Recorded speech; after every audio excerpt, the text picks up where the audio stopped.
Hello viewers, welcome to Ramim's vlogs once again. I hope you guys are well enough and stay home, stay safe and sane. Today I'm gonna share you something about this coronavirus, which is likely be increasing daily, day by day actually, and it seems that it's likely remain to another 2-3 years, which has been already declared by the Professor Abul Kalam Azad, the Director General of Health Services, and which is rightly said about this, because we are almost graved the milestone, cross 1 lakh mark. So it's terrible. And today is also another 38 person already got dead, and new cases found almost 4,000. So the total recovered is 40,000, is a rate of almost 21, something like this. And I've also discussed about the recently announced budget for financial year 2021, and that has to be the detailed analysis from my side. Already so many experts are already disclosed about their thoughts, although I am not expert, but as a background of economics student I must have to say something about this budget. And let's see, today I've just checked out that Asian Development Bank already announced their thought that the growth rate might be 4.5%, and for this financial year 2020, and they are also expected to be the growth 7.5% for the 2021, which is also a little bit higher. I don't think so that the growth rate will be reached on that level. So let's see. I hope you will enjoy, you will stay with me and during this discussion going on. So let's start. So guys, let's start. This 2021 budget has been placed before this parliament in a grave situation of COVID-19 pandemic. Unfortunately, the country has taken 18th position in the cumulative number of coronavirus cases and surpassing China, and the economy has been struggling for more than a quarter to survive despite a prolonged crisis. So the total budget, the total amount of 5,680 billion, and resources coming from 58.1% from the tax revenue, and non-tax revenue is 5.8%, and domestic loan, which is the borrowing from bank, which is 19.4%, and foreign loan based on 13.4%, and foreign grants is only 0.7%.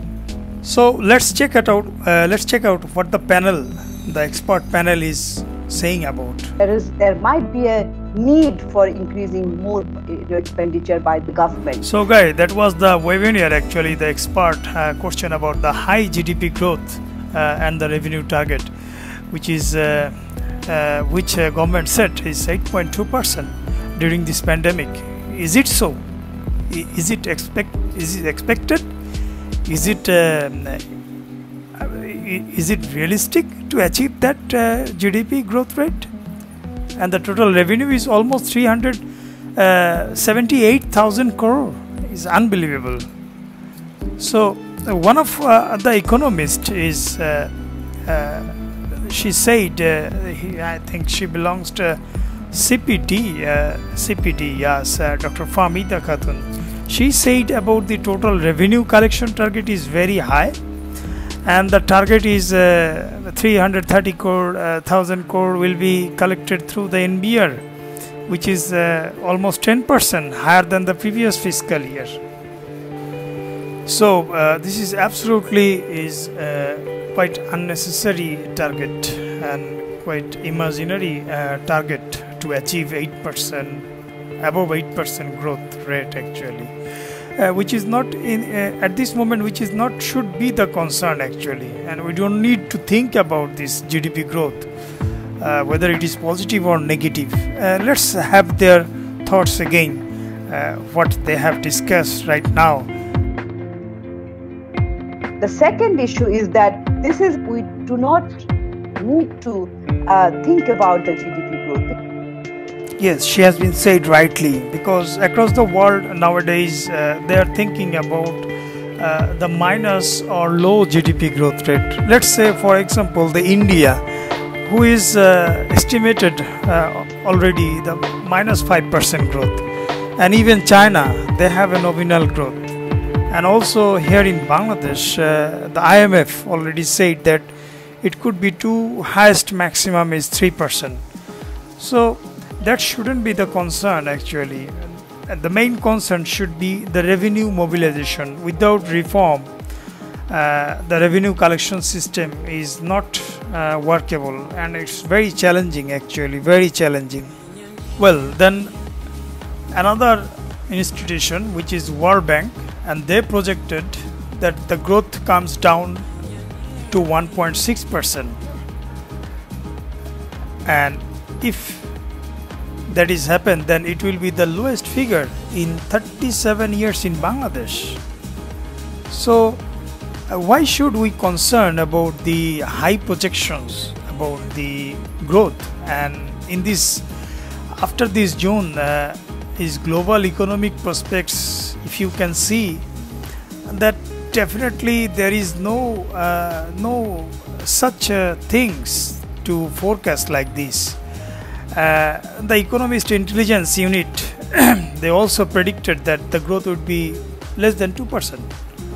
So I don't know why our finance minister is concerned about the growth, and why he projected high growth rate during this pandemic, whereas the whole world is shrinking and they are failing about.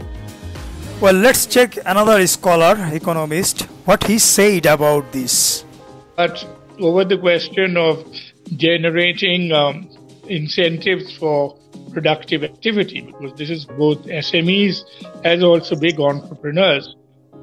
So he has been rightly said, the CPD executive director, because the banking sector are facing many problems in disbursing the credit component of the loan program for many days, and the government also dependent on the banking system to increase its bank borrowing target, and it would go again for the double figures. So there is nothing hope, while the banking sectors are facing a lot of challenge already, and the share market is beyondless to say something about this. And another big problem he has been mentioned, that the problem of the logistics of any type of reactivation of the economy. He said the social protection program in this budget is going to be exclusively the governance problem, and its public health sector is neglected largely. Is every time we see the public sector and health sector is what has been imposed, and the ADP is not expend in proper way. So that's also the hide and seek game for the corrupted guys and the bureaucracy corruption system. Professor Mr. Sovan said about the Vietnam. He gave us the example. The Vietnam is the large competitor of Bangladesh in the international market now, and they said they are become the role model in handling the pandemic, and they are the leading to a significant economic recovery. So we have to think about this issue actually. Or to survive the international market, we must have to ensure our buyer that the pandemic is not affected by and large to our side. Well, let's change about this fellow. Another senior economist, Mr. Dr. Ashikur Rahman. Let's see what he add about this pandemic budget and this stimulus package, as well as the GDP growth and the vulnerable banking system, who has been already faced. Our banking sector faces this threat of servicing short-term deposits with long-term loans. So he has already mentioned about the high dependency on bank borrowing during this amid pandemic. When the banks are facing pressure to implement a stimulus package, that would be a massive problem. And fortunately, our tax to GDP ratio is very low in the world, which is the issue that should be addressed seriously. Well, least but not the last, Metropolitan Chamber of Commerce and Industry Concerned President Barrister Nihat Kabir, what she said, let's see. We have seen an enormous amount of wastage and pilfering and other things in government expenditure. So, what she said regarding our corporate tax, the rates are much higher than neighboring countries. However, the tax rate for non-listed companies has been reduced, which will be a relief. We hope that in the next few years, the rate will be reduced further. The simple things actually. The country is passing through some risks in major areas, such as at this moment health, economical, social and humanitarian. But the proposed budget did not address about these concerns properly. And in addition of that, there is a strong need for more allocations in the social safety net to reduce inequality and poverty as the COVID-19 pandemic, which is sharply pushed to poverty curve up at this moment. So many private organizations and the textile and garment sectors is almost collapsed, and new things issues are widely ignored regarding the social safety. There should be cash transfer fund for the new poor or for a certain period, but that not may go up, and I think is the more than 250 crore will be collected this year, given the ongoing situation for the revenue, and there is still risk. And the annual development program is always meet the budget deficit, which is almost 6% of the GDP, 190,000 crore.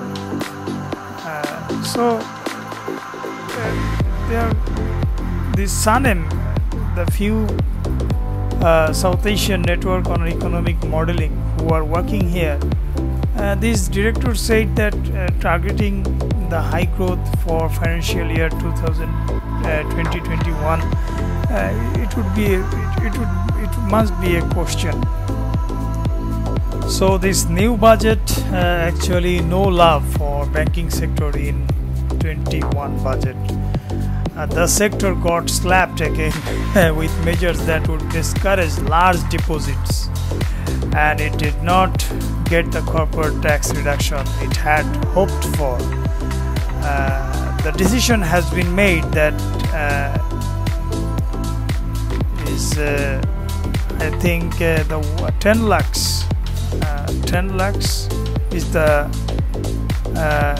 budget at a time when banks are facing deposit withdrawal pressure amid loss of incomes during the pandemic, and people will be all these disadvantages will go the discourage of people from depositing their money into the banking system. The move also goes against the digital transaction and cashless efforts. The excise duty is not ideal in this emergency period, as it will discourage large depositors from parking money with banks. And another big issue is increases in tax burden on mobile phone use. That is also very ridiculous. Mobile operators caught in the crossfire over surcharge hike rollout, and they are in the most bewildering situation. They are caught in the middle of misunderstanding in the interpretation of the law by the Revenue Authority and the telecom regulator. So is gradually increasing since last financial year or 2016. It was increased 20%, then gradually 21, 25, 24. Now it's almost 33%. It's ridiculous.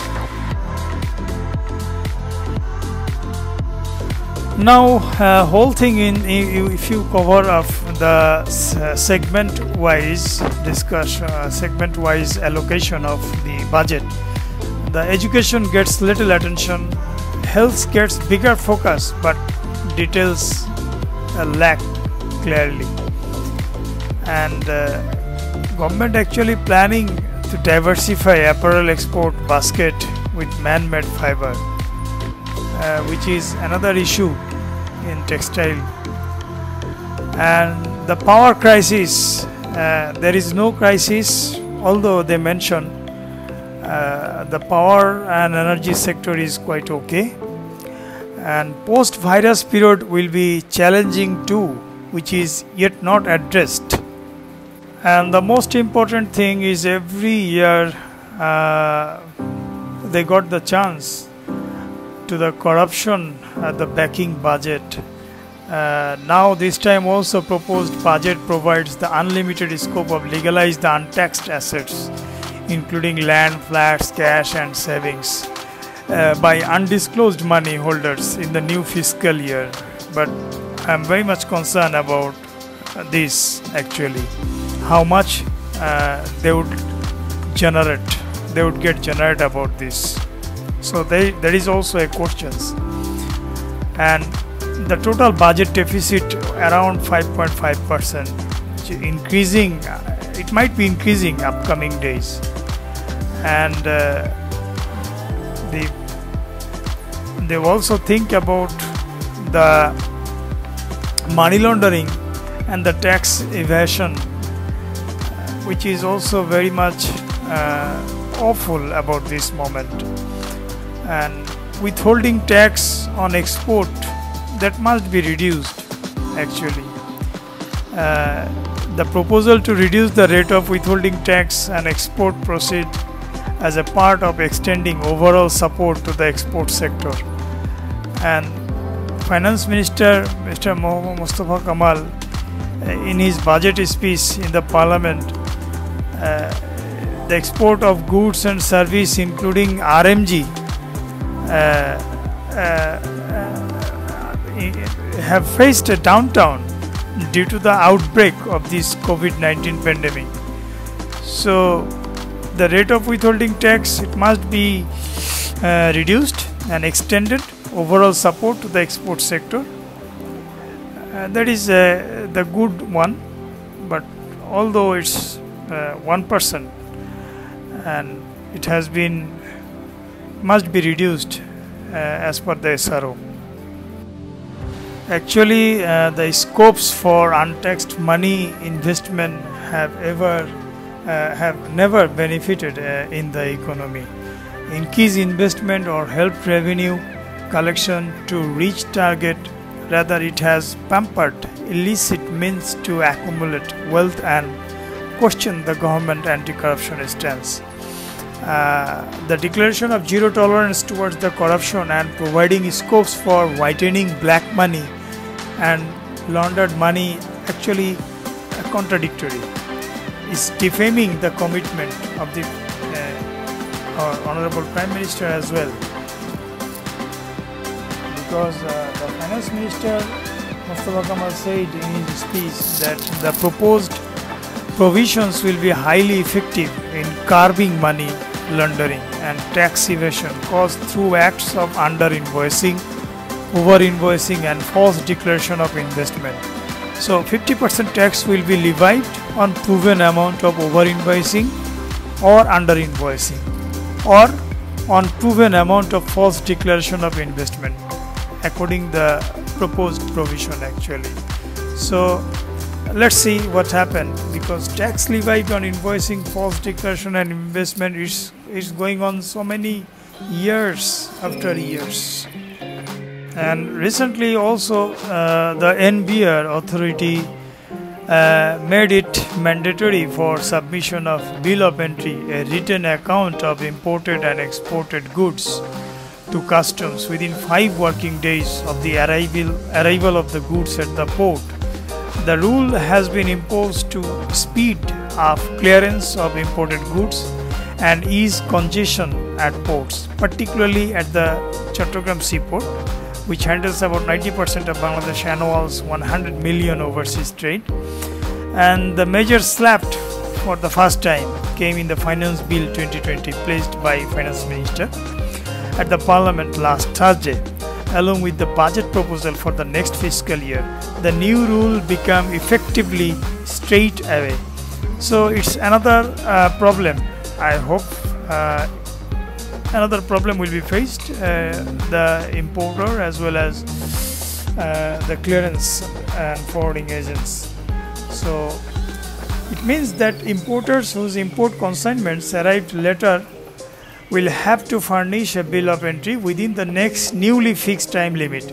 We have introduced the rule to reduce congestion of ports, but that is not the issue actually. Collection of the bill of entry depends on the bank-client relationship. It made difficult for many business to collect the bill of entry from banks within 5 days of the arrival goods. The initiative comes as congestion at the Chattogram port. What about the Dhaka airport? It's nothing happened. Customs officials said there was no specific rule regarding submission of bill of entry, and in absence of that, many importers would delay in taking delivery of the goods from the port. Okay, there are allegations that many importers use ports as warehouses, which ultimately creates congestion.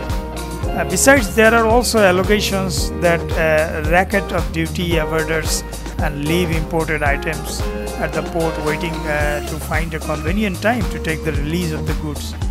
So it would be another chaotic situation. However, 4,561 crore taka proposed for the post ICT divisions, focusing on the new employment. So this is very positive sign. The 7 high-tech park projects are getting priority in the forthcoming budget, despite the fall in allotment of money in the sector. But the government are in close look on it and emphasize the high-tech park and software sector, because the information and communication technology, the ICT division are very much focused on this 2021 fiscal year. Although the amount is not so big, but they already proposed to more consider the demand for manpower in the IT industry. The Bangladesh High-Tech Park Authority has set a target at providing training almost 40,000 youths by 2023, and already they launched a program, Learning and Earning Development Program 2020. I am also part of it, fortunately, and these projects are properly implemented and employment opportunities will be created for, let's say, 50,000 youths during the same period. So the allotment for the sector, although it's dropped, but compared to the budget, outgoing budget is okay. And another good news for the farm side, actually the cost of production of farm machinery will come down. That is a good sign, because substantially it must be substantially reduced, so that consumer can buy the machinery things at a low cost to harvesting the crops, and all the agricultural equipment, agricultural sector will be boosted up for this reason, because the imported farm machinery like custom duty will be reduced regarding the roller chain, ball bearing, steering wheel, the parts of rim, and the blower for the grain dryer and coated electrocates, base metal has been proposed to be reduced. So almost 10%, 10% to 1%. Now another important issue has come to the point regarding the individual income tax return filing, which is mandatory for all tin holders. And of 5 million, we have almost the 5 million tin holders. Only around 2.2 million submitted their tax returns in the current fiscal year. So the government is going to make the filing of income tax returns mandatory for all taxpayers' identification number holders, with some exceptions from the next fiscal year. Currently there is a flexible provisions regarding filing income tax return for those without taxable income, which will be scrapped in the upcoming budget. And according to the income tax law, submitting income tax return is compulsory for the taxpayers who have taxable income or were assessed for tax in any of the immediate past 3 years. So it's a little bit of overdue. And another issue is advance tax, likely to hike prices of essential commodities, including rice and lentils may witness a hike, and the onion import is also discouraged. So last year we have seen that onion price, and again this fiscal years will be face a lot of troubles. According to the budget proposal, traders of rice, wheat, potato, flour, salt, edible oil, sugar, dates, lentils, ginger, garlic, cinnamon, cardamom, clove, and all kinds of fruits will have to pay 2% in advance tax. That is really unbelievable. And under the existing income tax law of National Board of Revenue, these products were exempted from the advance tax in the 2019-20 fiscal year. So guys, we are almost close, and I just left the car. It was a long journey to Gazipur, Tongi, Abdullapur, Uttara, and finally in this area.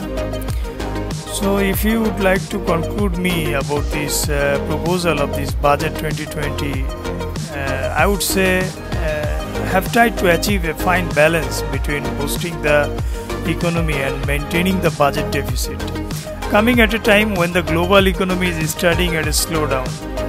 So it's a very ambitious target of our finance minister. I hope he would be very much caution those at the bottom of the pyramid of expanding the social safety programs and increase spend in healthcare to combat the pandemic. The tax reliefs, economic stimulus packages for the business, and increased government spending is expected to boost demand and rebuild our economy, but need the efficient management of the allocated funds, and optimum use of technology will go a long way in ensuring last mile delivery. So I hope for the best. So that's it guys.